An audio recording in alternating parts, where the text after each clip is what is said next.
Hey guys, today I'm going to show you how I did the framing for my raised bed gardens to make them into a greenhouse. You want to start by sweeping off the area and making your workspace nice and clean.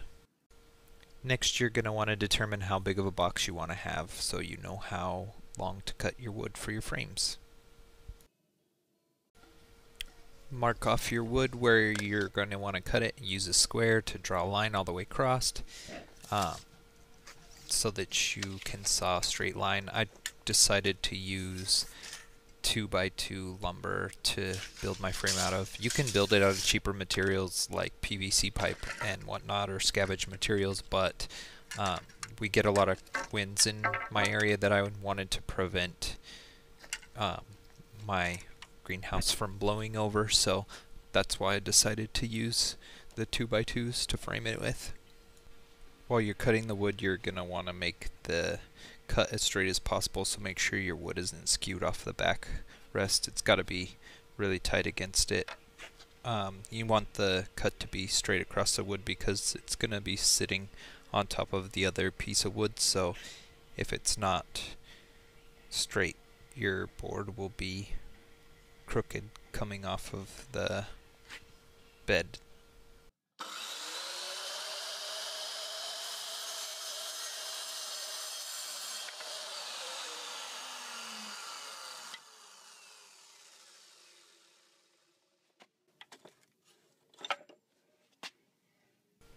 And that's how you cut right through the line. A brief note about wood. When you are buying wood and it says 2x2, it's not actually 2 inches by 2 inches. It's slightly shorter because it's surfaced, and they remove some of that wood when they surface it. So if you are measuring to be able to put in screws or to offset a board, make sure that you know how wide it actually is. This is what I'm going to use to secure the framing in place until I make some other supports. I'll have 2 of them that go on opposite sides and 2 that go in an L shape when I'm done, or 4 in an L shape even. So my screws are a little bit long, so you can either put them in at an angle or just use 1 screw per bracket if you want to do that. The first beams I put in were the vertical beams. You want to make sure that they're squared on your raised bed box. Don't worry about the top, it's not going to be straight at this point. You can worry about that later. You want to mark the middle of the box on both sides so that you know where to put the middle beam in place. Now you should have the 6 posts in place and nothing on the top. These are the headers from the front and the back. I used a full 8-foot piece of wood for the bottom of the frame for the box, so I'm going to use a full 8-foot piece of wood for the tops too. So you can use a spare piece of wood to line up your brackets of where you want to put them on to the header. Just line it up like this and then you can screw it in. You'll also want to mark the middle of the beam to know where to line it up with the middle supports when you put this on top of the other supports. Start out by lining up one side because nothing else will line up. Nothing else is straight yet. After you screw in the one side, you can screw in the middle, line up the beam, and then you can screw in the other side. After both the front and the back headers are in place, you can measure the distance between the 2 supports on the side to make cross beams. There's going to be 3 of them, 1 for the left side, 1 for the right side, and 1 for the middle. After you cut the 3 beams, you can use a spare piece of wood to put on the end to show you where you're going to place the support beams, or the support brackets.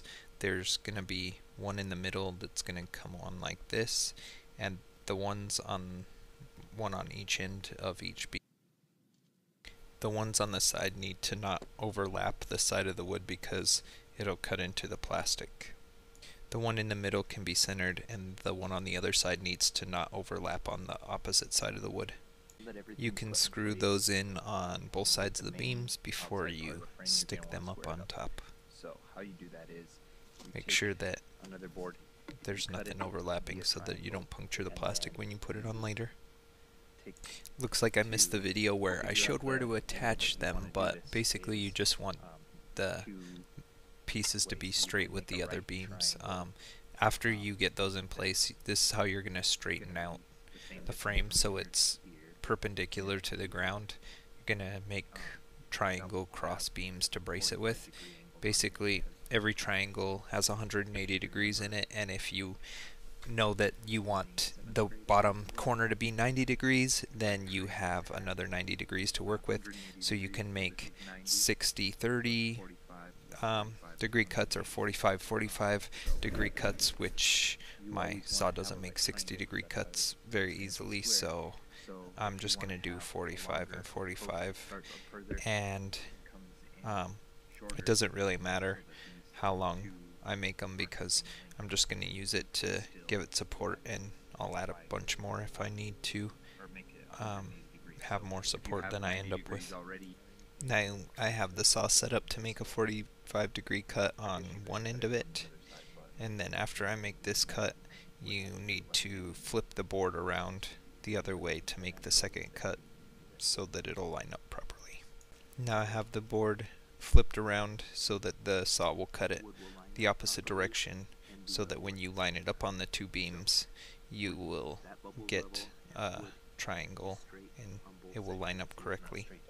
So at this point you want to have a level, and as long as the bottom beam is level and the side beam you want to make straight, the 45 degree angle bubble while the support beam is there should be level, would make the support beam perpendicular to the ground. So you line it up and hold it in place. It's easier to do with two people, but if you are inventive you can use your knee to pull it over while you put the screws in, and just make sure that it's all level when you're done. You can always back the screw out and change the place if you mess up a little bit. You're going to want to put multiple supports both on the backs and the sides of the beams. You can also put them in between the headers and the cross beams for support. Just make sure they're all straight as you're doing it.